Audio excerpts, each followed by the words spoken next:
CBS 라디오 김현정의 뉴스 쇼. 예, 저희가 지금 당시에 특정한 범인 혈액형, 당시에 특정했던 그 범인의 혈액형이 이춘재 혈액형과 다르다는 부분 지적을 했습니다만 이춘재의 DNA는 뭐 정확하게 일치합니다. 이거는 곧 경찰이 뭐 공식 입장을 내놓겠습니다만 지금의 과학기술이 훨씬 발달했다는 걸 감안하면 결국 그때 혈액형 측정이 잘못됐을 가능성이 아주 크죠. 따라서 이춘재가 화성 연쇄살인 사건의 범인일 가능성 또한 아주 높습니다. 그런데요, 이춘재는 지금 범행을 전면 부인하고 있습니다. 경기대학교 범죄심리학과 이수정 교수 만나보죠. 이수정 교수님 나와 계세요. 네, 안녕하세요.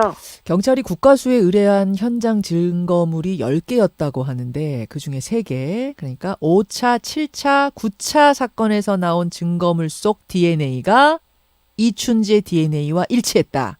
네네. 이 정도면은 이춘재가 범인일 가능성을 얼마나 봐야 됩니까? 뭐 거의 100%다. 지금 이렇게 여러 개의 증거물, 5차, 7차, 9차에서 관련된 증거물이 6개가 일치했다. 이렇게 이제 이야기가 나오기 때문에, 그리고는 지금 현재 국과수에서 뭐 4번 사건과 연관된 증거물에서 DNA를 이제 배양을 하고 있는 이런 상태이다 보니까, 분리하고 있는 상태이다 보니까, 충분히 앞으로도 더 일치율은 뭐 어차피 오류율이 거의 없지만 더 높아질 개연성이 높아 보인다 이렇게 생각이 됩니다. 5차, 7차, 9차 사건뿐만 아니라 4차도 지금 진행 중이다. 네네. 근데 이렇게 강력한 증거를 들이밀었는데도 이춘재는 혐의를 부인하고 있어요. 심지어 공소시효 끝나서 뭐 딱히 처벌을 더 받는 게 아닌데도 그건 왜 그렇습니까? 뭐 지금 이제 이 사람은 이미 무기수입니다. 예. 무기수들은 뭐 재소자들 사이에서는 다 통용되는 진실이 20년쯤 지나면 가석방을 받을 수 있는데 더 살지 않을 것이다. 이런 기대들이 일상화돼 있는 곳이 이제 그 교도소란 말이죠. 아하. 이춘재도 가석방이 될 것을 기대하면서 사실 지금 이 사람이 1급 모범수라는 거거든요. 그렇죠. 또 이 사람이 가족도 아직 있습니다. 뭐 영치금을 넣어주고 면회오는 가족들이 있는 것으로 그래요. 확인이 되고 있거든요. 그러니까 아무래도 가족들에게 돌아갈 기대를 하지 않겠습니까? 그런데 지금 만약에 이 사건에 물론 처벌은 안 받는다 그래도 뭐 시인을 하게 되면 그냥 죽을 때까지 화성 연쇄살인범이라는 타이틀을 달고 살아야 되잖아요. 가석방하고는 영원히 뭐 작별이네요. 멀어질 수도 있는 거죠. 그렇기 때문에 지금 안 할 수밖에 없는 거 아닌가 그런 생각도 해봅니다. 가족이 영치금 넣어주고 있다고 합니까? 네, 가족이 있습니다. 면회를 하고 있어요. 부인은 도망갔다고 들었는데 그럼 그 부인 말고 뭐 어머니나 아버지나 뭐 이런 형제나 이런 사람들 친족? 네, 그렇습니다. 그래요. 1급 모범수 얘기하셨는데 1급 모범수 되는 게 많이 어려운 일이에요? 뭐 나름대로 물론 뭐 누구나 시간이 오래오래 돼서 교도소화가 된다고 얘기하거든요.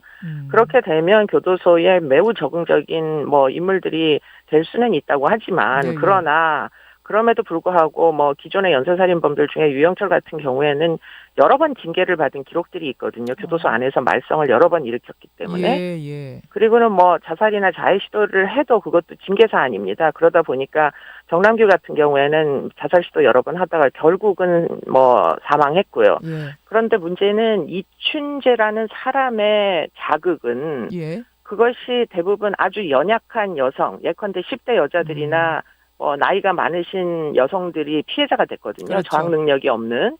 그렇기 때문에 그런 여성들에게만 어떤 포악한 습벽을 드러내는 이런 욕구라면 교도소 안에는 대상자가 없습니다. 그렇기 때문에 그 자기보다 체격이 큰 남자 수용자들 또는 뭐 그 교정 직원들 사이에서는 사실 폭력성을 드러낼 수 있는 기회 자체가 없는 거죠.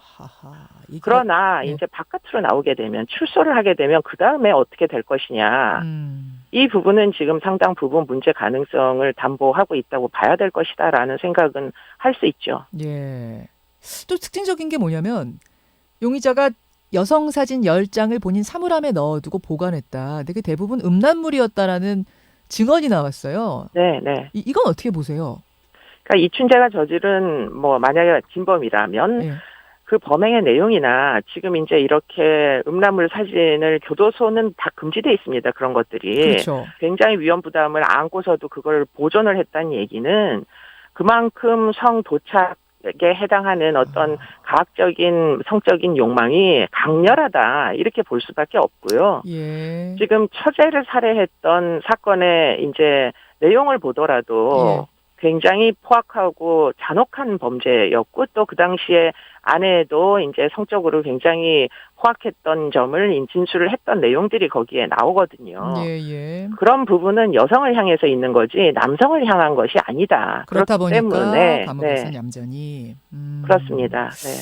참 마음에 걸리는 것이 이춘재가 이렇게 특정이 되고 나서 돌이켜 보니까 이춘재는 사건 발생지 근처에 살고 있었어요. 이춘재 본적을 조사해 보니까 화성군 태안읍 진안 1, 2.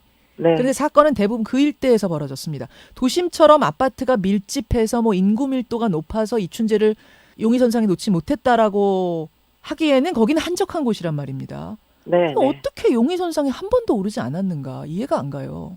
아마도 어쩌면 뭐 용의선상에 올라갔었을 수도 있을 겁니다. 사실 그 지역에 거주했던 뭐 젊은 사람이었기 때문에. 그러니까요. 그런데 이 사람이 그 전까지는 전과가 없었어요. 성범죄 전력은 더더욱 기록상에 없었고. 아무것도 없었어요. 어떤 전과도. 네, 문제는 이제 보통 그렇게 해서 수사망을 조일 때 뭐 성범죄에 또는 뭐 미수에 그치는 이런 행위라도 경찰서에 입건됐던 기록이 있는 사람들 위주로 이제 조사를 하다 보니 아마 그렇게 해서 이리저리 빠져나갔을 개연성이 굉장히 높고 복수의 증거물에서 B형이라는 게 당시에 나왔었습니다. 그랬다는 거죠. 기록상으로 보면. 그렇습니다. 뭐 그게 뭐 아까 말씀하신 대로 상당 부분 오염된 증거물일 개연성이 굉장히 높긴 하나 그 당시 기술로는 그게 이제 최선이라고 생각하고 뭐 용의선상을 줄여 나갔을 것이기 때문에 빠져나가게 된 게 아니냐 이렇게 이제 추정해 볼 수는 있는 거죠. 이수정 교수님, 지금 처벌은 불가합니다. 공소시효가 끝나서. 하지만 그것과 상관없이 유족들 한을 풀기 위해서라도 또 미제 사건도 범인은 반드시 찾는다라는 뭔가 교훈을 남기기 위해서라도 이번 사건 철저하게 조사해서 범인을 잡아내야 될 텐데 이제 경찰이 필요한 그 다음 단계는 뭐라고 보세요? 아직은 이제 4번 사건도 남아있고 지금 나머지 증거물들이 있는 사건들이 또 있습니다. 추가적인 DNA가 나오는지 또 확인을 해야 될 거고요. 그렇죠.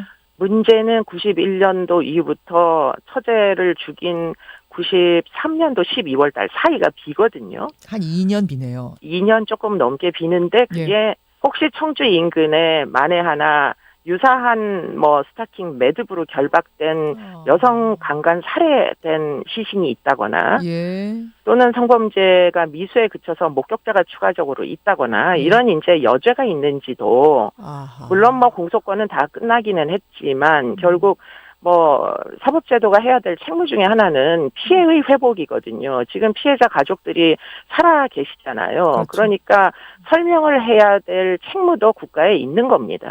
여기까지 이수정 교수 말씀 잘 들었습니다. 고맙습니다. 고맙습니다. 경기대학교 범죄심리학과 이수정 교수였습니다. 김현정의 뉴스쇼는 청취자 여러분의 참여로 이루어집니다. 트위터, 페이스북, 레인보우 게시판, 그리고 단문 50원, 장문 100원의 유료 문자 샵 1212, 우물정 1212 통해 참여하실 수 있습니다. 김현정의 뉴스쇼, 여러분과 함께 만듭니다.